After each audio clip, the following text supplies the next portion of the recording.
السلام عليكم ورحمة الله تعالى وبركاته. كي دايرين؟ لاباس عليكم؟ نتمنىكم كاع تكونوا بخير ولا خير كاع اللي كيشاهد هذا الفيديو. نتمنى تكونوا بصحيحتكم والمورال وتكونوا هانيين وتكونوا دوزتوا هذا الصيف بخير وعلى خير وتكونوا كاع ويكون الامور هانيه والوليدات والعائله وكل شيء يكون بخير الحمد لله. هذا هو المهم والصحيحه. ايوا نتمنى تكونوا على أتم الصحة. جينا جينا نناقشوا يعني دابا حنا هنايا كنناقشوا مواضيع. اي واحد كيناقشها بطريقته، كاين اللي كيناقشها في كومونتيرات، كاين اللي كيناقشها بحال هكايا عنده قناة وكيناقشها يعني كيهضر كيقول شنو تا هو شنو شاف في ديك القناة ولا في داك الشخص اللي كيقاسمنا حتى هو حياته كيخرج وتيكون عنده شي مشكل ولا طايح في شي مشكل وكيخرج هو بفمو كيقولوا ان عنده داك المشكل. الانسان كيخرج كيناقش، يعني ضروري بحال كيما تكونوا مجمعين في شي عائله ولا جيران ولا شي جارتك ولا جات قالت لك، يعني تجمعتوا هضرت معاك وهضرت وقالت المشكل اللي عندها، قالتها ماشي على وحده ولا جوج. والانسان كيتناقش كل كيقول الاراء ديالو، كل كيقول كلمته، كل كاين اللي غايقول لها كلمه زوينه، كاين اللي غايقول لها كلمه تقدر ما تعجبهاش. يعني الناس كتناقش، هادشي اللي دايرين حنا دابا. نتمنىو ما نجرحوا حتى شي واحد يعني ما ناديو حتى شي واحد بشي كلمه اللي خايبه اللي تبقى علينا عند الله خايبه. هذا هو اللي كنتمناو، يعني انسان يتناقش في شي مواضيع ويقول الكلام يعني اللي ما يجرحش به الانسان الاخر. هذا هو المهم. دابا جينا نهضروا على الاخت ساره، يعني راكم اللي عارفين اكثريه عارفينها، يعني هي راه قديمه تبارك الله في اليوتيوب، انا عندها مده، يعني ملي كانت مع الزوج ديالها الاول اللي واقع عليها المشكل دابا معاه، اللي والده معاه الوليدات، يعني اللي كان واحد الكوبل زوين الصراحه، كانوا يعني عايشين مزيان مع وليداتهم. كان كما هي قالت على اللسان ديالها داكشي راه تيكون باين. انسان كتشاهديه وكمتبعاه راه كتولي عارفاه، كتولي عارفه ليه كيفاش هو داير في طبيعته، واش تيكذب واش بصح واش لا، كتولي عارفه. يعني كما قالت هي انه زوج يعني كيبغي وليداتو، يعني كأب ما عدا يعني كيبغي دوك الوليدات عزازين عليه، كيعجبو يتهلا في وليداتو بحال وليداتو، يعني شي حاجه اللي ديالتو تيبغيها. يعني ماشي كاين شي اباء واخا وليداتهم عادي ما تيقدروش، ما عندهمش ديك المسؤوليه انهم يقابلوهم ويوكلوهم ويشربوهم. الا داروها بعض المرات الا كانت الزوجه مريضه راه قال حد لحد، اما باش يقابلوهم واحد المده كتجيهم شويه قاصحه. هذه سنة الحياة. الراجل شوية معطيهش هاد الحاجة هادي معطية للمرأة.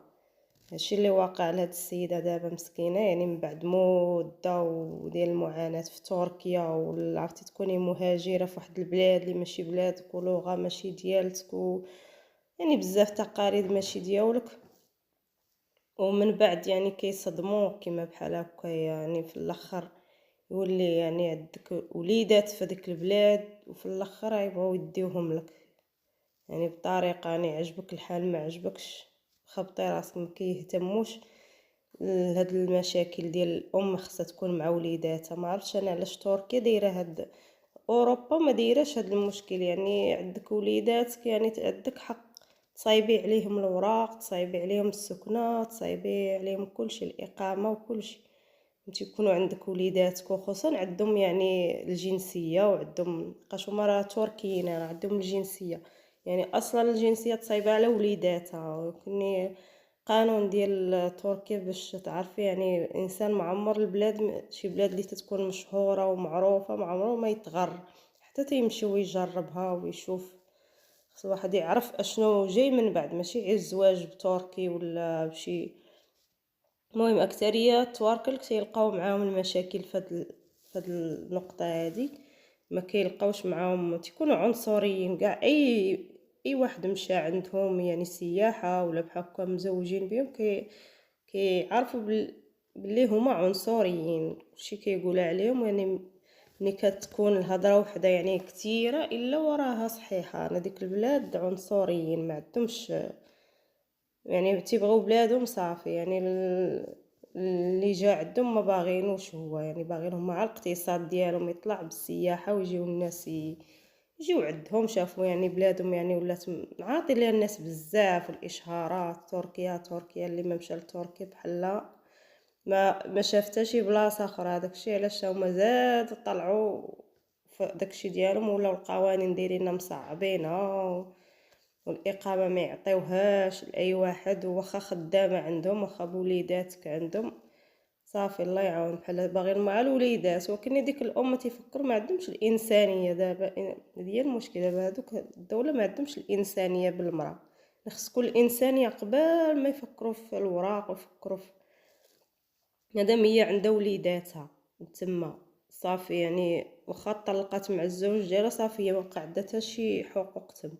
واخا راه عندها جوج وليدات يعني هذوك الوليدات خص على قبل دوك الوليدات خصهم هما يعطيوها شي حل، يعني يديروا لها وريقاتها. كما هنايا اللي كنعرف انا وليداتك صافي تكون عندك وليداتك وعندهم وريقاتهم وسمي تولي تابعه لوليداتك هما. لا يعني داروا لي هذا المشكل لا بقات فيا الصراحه. اي ام غادي تبقى فيها اي ام اللي دابا اي واحد ما غادي يحس بها الا اللي عنده واحد عنده تا هو ديك النقطه ديال الامومه. يعني صعيبه عرفتي راه اصعب حاجه توقع لك.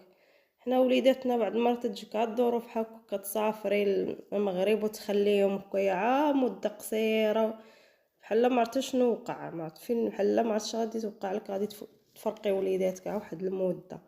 وهذا هي اللي دابا ضروري يعني داكشي مضطره انها تخليه بسبب الاقامه، بسبب يعني بزاف ما عندهاش القوانين. يعني ما عندها حتى قانون بحال غير قانونيه تما خصها تخرج ولا غادي تدوز عقوبه. يعني تولي مدوزه عقوبه واش علم الله غادي يكون فيها غرامات ولا يعني الا فاتت المده ديال هي يعني سالات ليها الاقامه خصها تخوي من تما.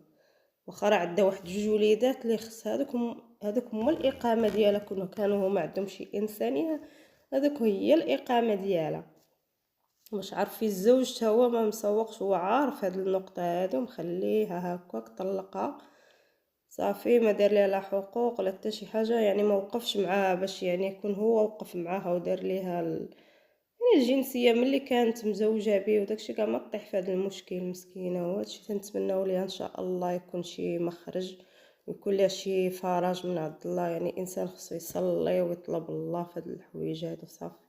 الله هو اللي انسان كيسول يشوف شنو يدير، وان الله هو اللي كيوقف معاك في هاد الحوايج هادو وان شاء الله يوقف معاه ترجع وليداتها بطريقه اللي تكون صحيحه ويكونوا معاها وتعيش معاهم. يعني ماشي واخا تصرفي عليهم انتي في بلاد وهي هما في بلاد وتصرفي عليهم مش من وليداتك باقيين صغار. نتمنى من الله يجمعك معاهم عما قريب. هادشي اللي تنتمناو لك ونقول لكم نخليكم مع السلامه. تهلاو في روسكم.